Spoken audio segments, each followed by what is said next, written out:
Everybody ready? All right, I'd like to call the December ZBA meeting to order. Will the clerk please call the roll? Matt Kaiser. Present. Richard Brooks. Present. Brad Fredette.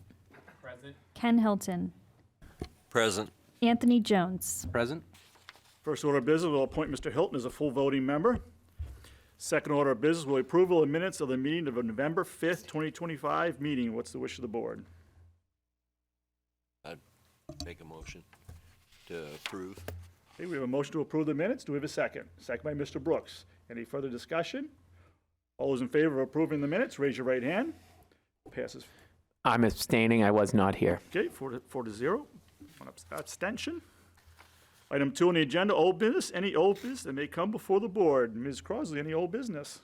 I'll bring it up under old business. As you may have noticed, the sports hub is not identified on the agenda. The applicant submitted a request to withdraw their application from this at this time. So they may choose to resubmit at a further date, but at this time, no further action is required on that application.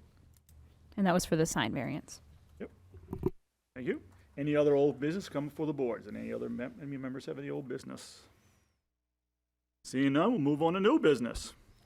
Jeffrey and Heidi Morrison are seeking a variance from Table 5A1 and Section 19.6.alpha.1.bravo to add one single-family dwelling on a lot without 50 foot of frontage on a city-owned and maintained street on a property located 87 Old Rochester Road in the residential/single-family R1 district, map 65, lot 14, ZBA case 13/2025. I'll open the public hearing. Ms. Crosley. Yep. So as mentioned, applicant is seeking to construct a one-unit dwelling on a lot that has without at least 50 feet of frontage on a Somersworth city-owned and maintained street. The property does have the whole entire lot is owned by them, and it has frontage and access located in the city of Dover. Utilities are proposed to be on-site septic and water serviced by the city of Dover. The lot area located within Somersworth is 1.578 acres, which is compliant for the R1 zone that which it is located in. It is considered a non-conforming lot. Traditionally, non-conforming lots can at least build a single-family home as long as the structure complies with the property setbacks and has frontage on a city-owned and maintained street that is at least 50 feet. So where this property does not have Somersworth frontage at least 50 feet, it therefore requires this variance.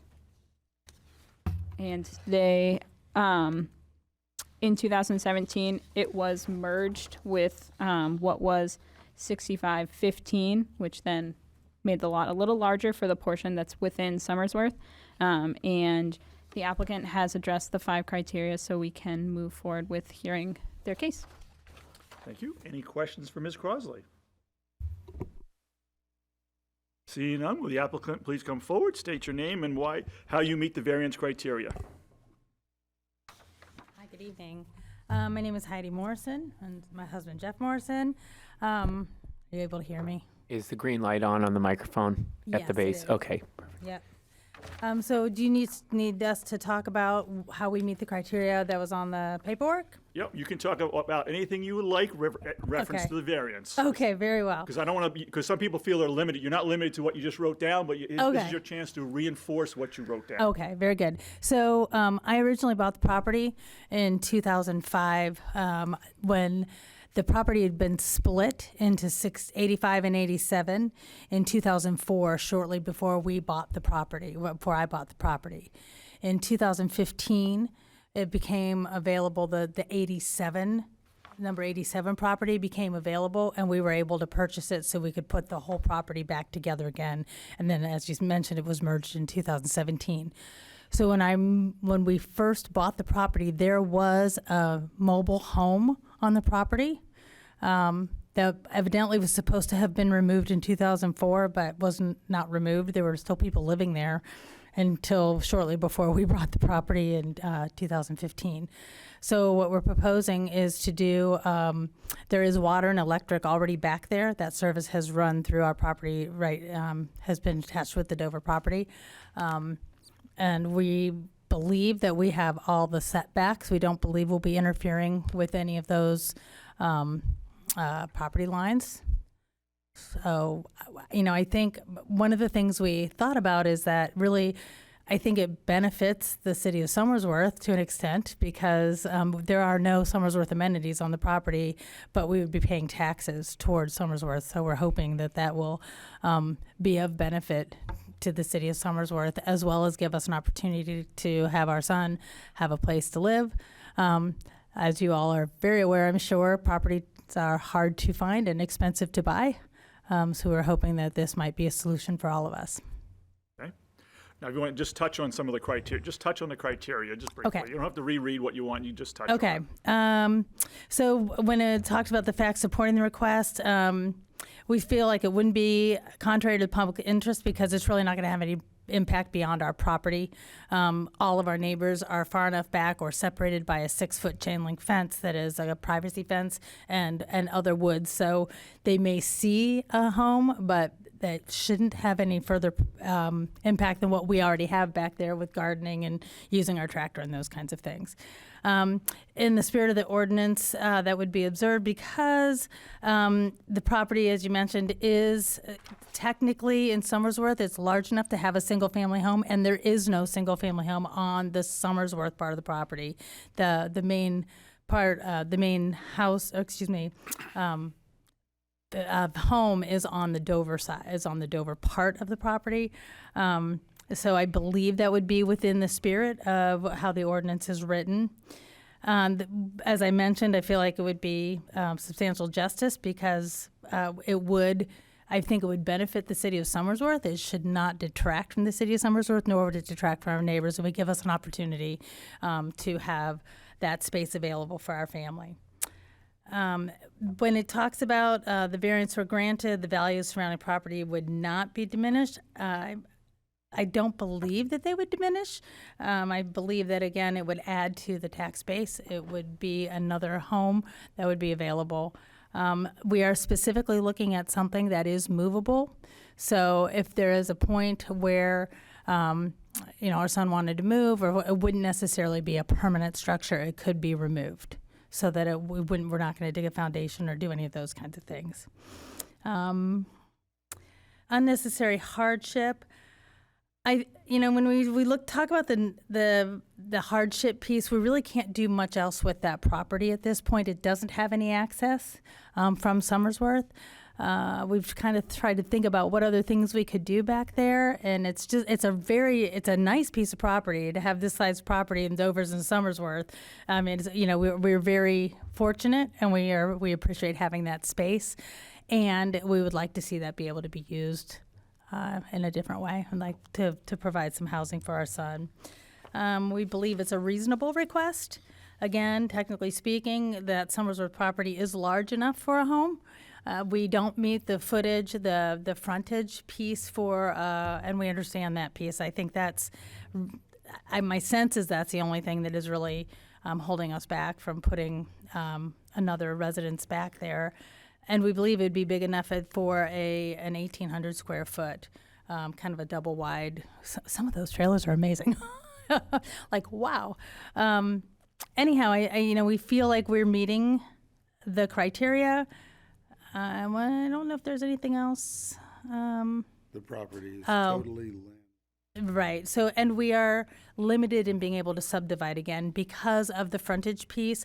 And my understanding is when we put the property back together in 2015, the stipulation was that we would not again be able to have it subdivided. So, and I'm not sure why that was, but that was the conversation that was had. So I don't know if that's true or not. So that's where we stand, and we're hoping that we can get this variance granted. Okay, thank you. All right, now I'm going to, per our process, if anyone else would like to speak either for or against, so would the gentleman back here like to speak either for or against? I'm for it. I don't particularly have anything to. This is our son, Patrick. We Yeah. just have to give that opportunity. Thank you. Because it's a public meeting. Okay, now what we do is we open it up for the board to ask you questions so they can understand. Certainly. So questions from the board. Mr. Brooks. You mentioned that when you had it rejoined as one property, that it was decided that it couldn't be subdivided. That was our understanding, and I that- don't. Yeah. I'm curious, was that done through Dover or through Somersworth? That was done through Somersworth, and it had to be both, actually. Okay. So it could be just that the way that voluntary merger language says is that you can't just break it up. In essence, they have to go back through the process to subdivide it. see. There could potentially be subdivision in the future if you're compliant with regulations, but basically it's making people aware that once you merge that back together, you can't just say, oh, no, I didn't do that. I still want to Understand. have those two tracks. So it wasn't an action of a board. This is just routine procedure. Not a when- specific restriction on it. It's that it would need reapprovals of it. Yep. Is without doing further research on that, typically that's part of what voluntary mergers say as part of the application. Makes Thank sense to you. me. I was just curious where that had. No, I appreciate that because we Discussion didn't really was. understand that either. And you said that it was two properties originally. Were they basically left and right? Because So no, it's a really interestingly shaped property. So originally, when I bought the property in 2005, I actually flew in. I was stationed in Italy, and I flew in to close on the property. And while we were closing, realized that there's a garage that's on the Somersworth property. There's actually 3 entrances. There's a kind of a dirt driveway, the farthest north entrance, and then there's a second driveway that goes back to a garage, and then the main driveway to the house. And that driveway and the garage was pictured when we were buying the house as part of the property. So as we were sitting there getting ready to sign for the property, said, "Now you realize that is in Somersworth." We said, "Excuse me." What are you talking about? So my understanding from the previous owner is that they were having a very difficult time selling the property as it was in 2004. So they had split off a little, maybe a smidge over an acre, but it had a shared driveway that came to our property, technically was on our property, and then the garage. So the property went straight back from Dover, and then it doglegs around the Somersworth piece, then doglegged around the property that they carved out that we originally purchased. And so all of the property that goes back to the east toward the trailer park that's back there, that, and then a little smidge that's behind the church. So it's kind of this funky dogleg shaped piece of property. okay, so they both had road frontages at the time. Yeah, so they did. The stipulation was that, and I believe that part of the reason that they didn't build there initially is because it was only buildable in Dover. And so when I first bought the property, there was a young family that was living in the trailer, and they were planning to build which would have been 40 feet, 30, 40 feet from my house in the Dover part of the property. They ended up breaking up, and they sold the property to another young man who was using the garage as a motorcycle repair shop for a little while. And they eventually just determined that they were not going to build on that piece of the property either. And that was when they sold it, and we had the opportunity to buy it. And have you looked into the accessory dwelling unit option as well? We have. We've looked at it. Part of the challenge that we run into is where we would put it. There's not a clean way to have it attached to the home, and we'd end up having to dig a new septic anyhow, because the current septic would not manage an accessory unit being added on. So I'm assuming Dover requires they be attached, Yes. and the And the building's home is in Dover, but- correct. Okay. Somersworth happens to allow them to be detached, so That would just be, a and difference that's there, why I we're guess. coming to Somersworth. I guess that's all my questions for the moment. Okay, thank you. Other questions for the applicant? Mr. Hilton? This may be a foolish question, but where is the access when I'm looking at this? I don't, it's hard to tell. So they live here in Dover. Okay, This is their driveway. okay, So that's how they could access it. okay. All of this is their property in That's their property in Dover. Right, so the access is through Dover. So the lot itself is in Somersworth. A portion of the lot is in Somersworth. So the road they're on is in Dover. So the reason they're coming before us is none of this land in Somersworth borders Has a road street, access. a road, a Somersworth road, though the lot, which, the contiguous lot borders the road in Dover.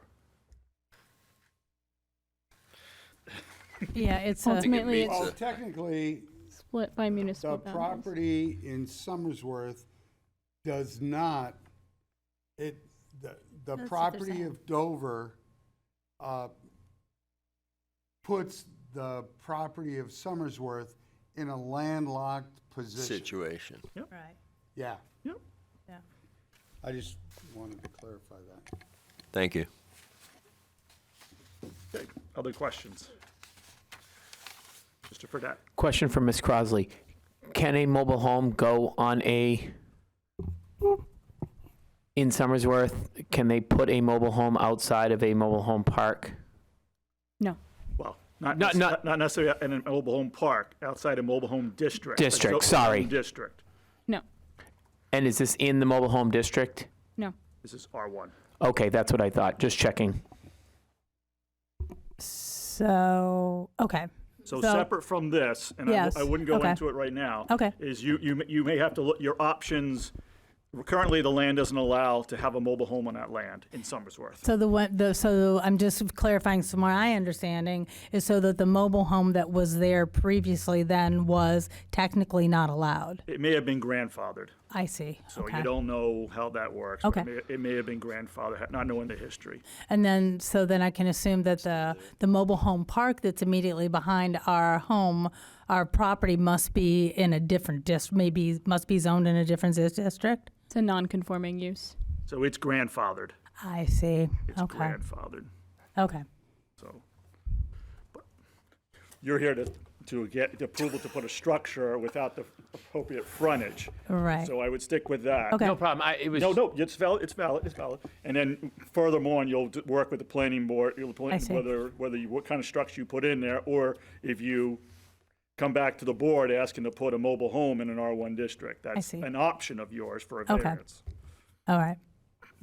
Thank But we you. don't have to address that tonight, and that Okay. doesn't, so, Thank you. yep, that's good. Other questions for the applicant? Mr. Fredette, I'm sorry, Mr. Brooks. So I understand was originally two properties merged into one, but as far as a deed goes, it's recorded as one Correct. piece of property. Yes. Yeah, so my understanding, it was one property, then it was two properties, and now it's one property again, so. But you end up with one deed, Correct, it's we one have piece one- of property. It yes. just happens to sit in two Correct. towns or two cities in this Yes, case. tax has been really fun. When I first moved here, I was very confused. I'm How sure does that this can work? be interesting. Further questions for the applicant? All right. Last chance for the applicant to provide us any different information, thoughts, or processes. I feel like we've given you, where we stand, and we're hoping that this is something that could be considered. Okay, thank you very much. I appreciate it. Thank you. Seat. That, I'm going to close the public hearing.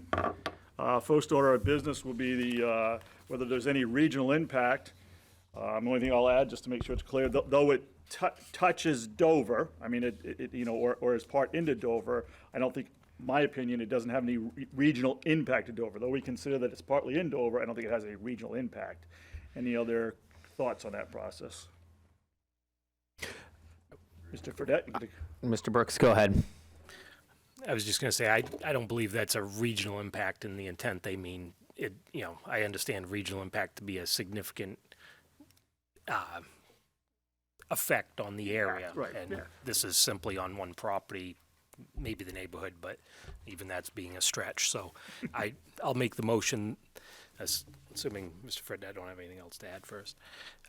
Motion, I move the variance request for Jeffrey and Heidi Morrison does not have potential for regional impact.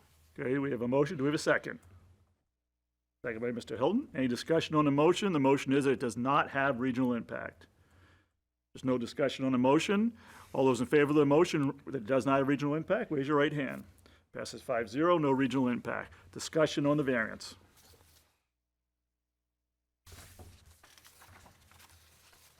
Mr. Jones. So I think The first item I'd like to chew on with the board is the variance request is simply to construct a single-family dwelling on the property. If we wanted to vote in favor of this, I think there might be some meaningful conditions to put on that in terms of reining it in to be a little less vague, because a single-family dwelling can mean a lot. And in the context of this, there's already a single-family dwelling on the property, so we'd, in essence, be allowing a second one, even if it's in a different town. So is there a potential bedroom limit you'd want to put on it, or a size restriction, or something of that matter? That being said, onto the criteria itself, I think this is a classic case of an edge case that the ordinance didn't really design for. I mean, they have a lot that has frontage but not in the right city. It has utilities but not in the right city. It's got the land area, but some of it is not have frontage on a city-maintained street. I mean, that's a classic case for that second section of the fifth criteria. Okay. Ms. Fredette? I would agree. I think the overall size of the lot is reasonable enough. Again, to Mr. Jones's point, I would say that a size limit or some sort of limit should be imposed, but I think the size of the lot is reasonable.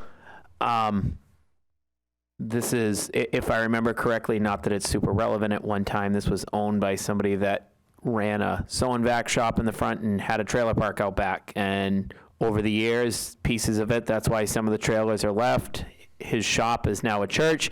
The land was all cut up out back. This happens sometimes.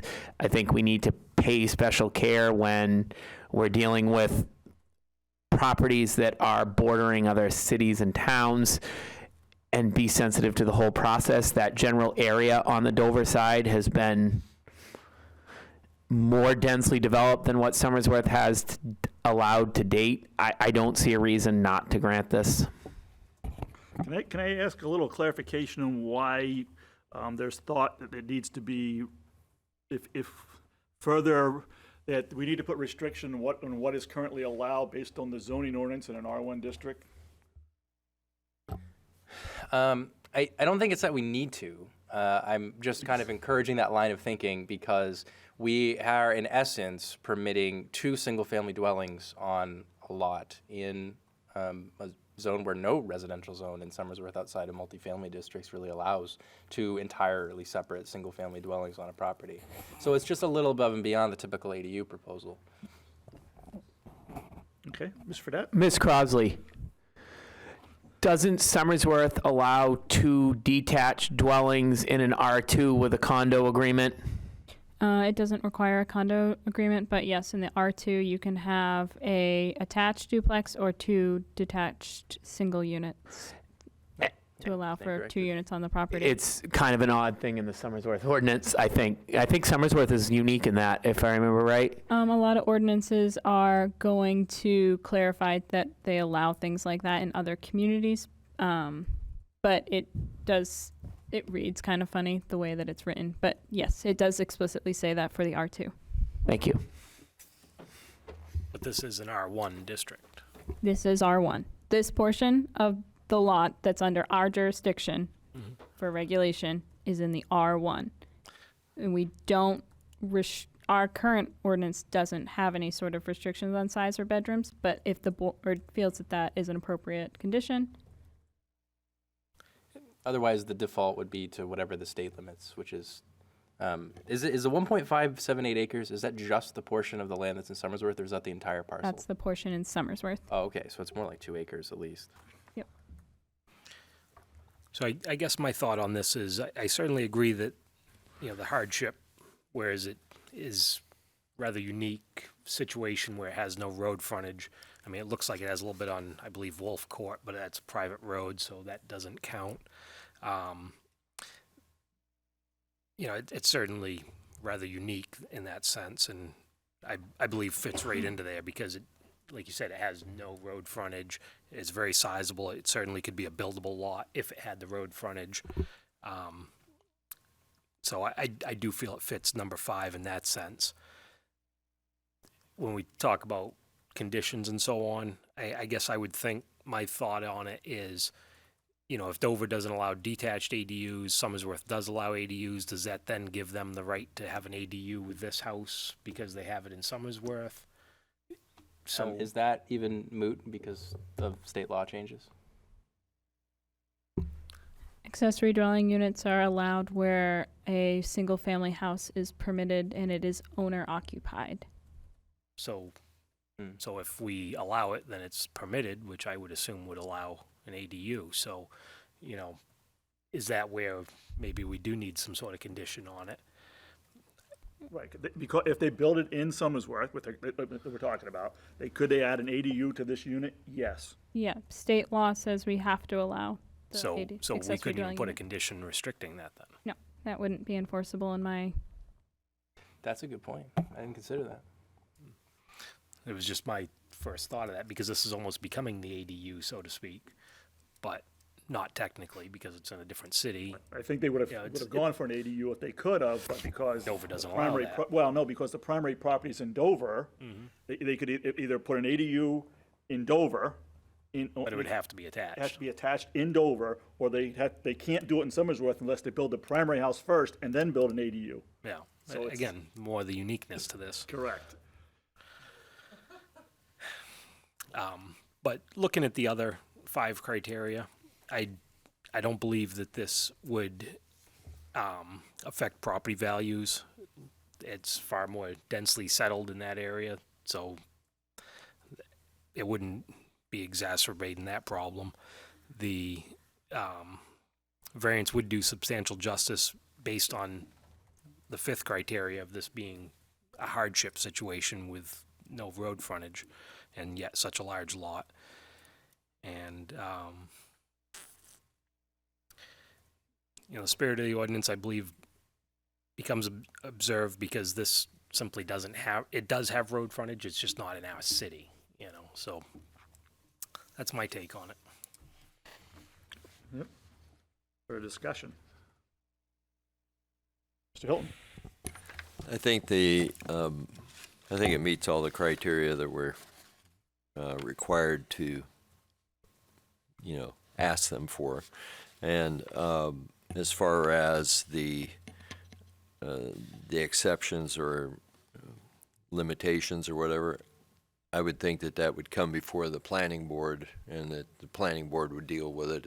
No? this will not require planning board approval. This would, if they're granted the variance, it will go for building permits next. The property will be addressed through, I believe, the city of Dover because that's where the access comes from, but they'll coordinate with our city engineer probably, and permits will be pulled through the city of Somersworth for building. Okay. I think that they meet all the criteria, and I'd be in favor of it. And I agree. I think it meets all 5 criteria. I think the hardship criteria in this case, it's a very unique property, that it does unfairly burden them, in that they have a property that is large and that meets all other criteria for size of lot, for front, area, except for the frontage requirement. And it's unique, and this frontage they are being jeopardized by the fact that half their lot is in Dover. So therefore, it is very unique in that case, as we've found it during our discussions.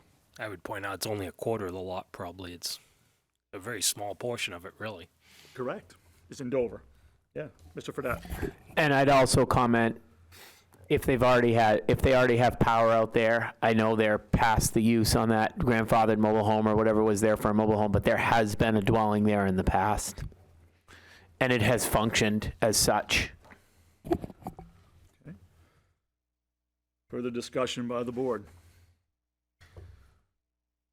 Going once, going twice. Chair will entertain a motion.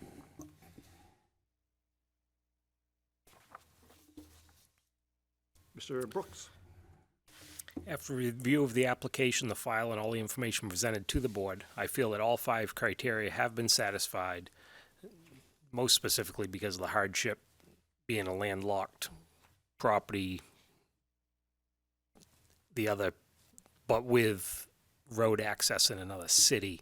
So like I said, very unique situation. And I move that the request of Jeffrey and Heidi Morrison for a variance from Table 5.A.1 in Section 19.6.A.1.B to add one single-family dwelling on a lot without 50 feet of frontage on a city-owned and maintained street on a property located at 87 Old Rochester Road be granted. Okay, do we have a motion? And we have a second by Mr. Hilton. Discussion on the motion. Motion is to approve the variance for one single-family home on this lot. Seeing no further discussion, all those in favor of the motion, raise your right hand. Passes 5-0, your variance is granted. You're welcome. All right, item B, any other new business come before the board? Ms. Crosley? Just a reminder, the city clerk sent out today about City of Somersworth boards, commissions, and committee openings. On the Zoning Board of Adjustment, there is one regular member opening and 2 alternate members. If anyone, Ken, you're the only alternate here tonight, is interested in filling that full member site, or anyone at home, or the alternate positions, they would submit their applications to the city clerk for review, recommendations, city council, and the mayor, Okay, and appointments. anyone else have any other new business? Just like you mentioned, a full member vacancy, is that one of us is? Ken Vincent's term is coming up in January of 26, so I believe it's his position. It doesn't explicitly say, but based off the website, that was my determination. No, I was just asking in case it was mine, so I could resubmit. Yeah. 'Cause, I don't think it's yours. I do. That does happen. I Oh, let absolutely. mine. Does. It's something new that the city council has done, is they're actually posting these, so even if it's somebody that's a sitting member that plans on renewing, it still gets posted. Yeah, you're So- good until October of 26. Just And making when sure, is- because I've missed it. Am I in the April of 26 or 27? 27. Matt, you are March of 26. Okay, perfect. Any other new business come before the board? Chair will entertain a motion to adjourn. Mr. Fredette, Make a motion to adjourn. Mr. Brooks, second it. All those in favor? We are adjourned. Have a good night.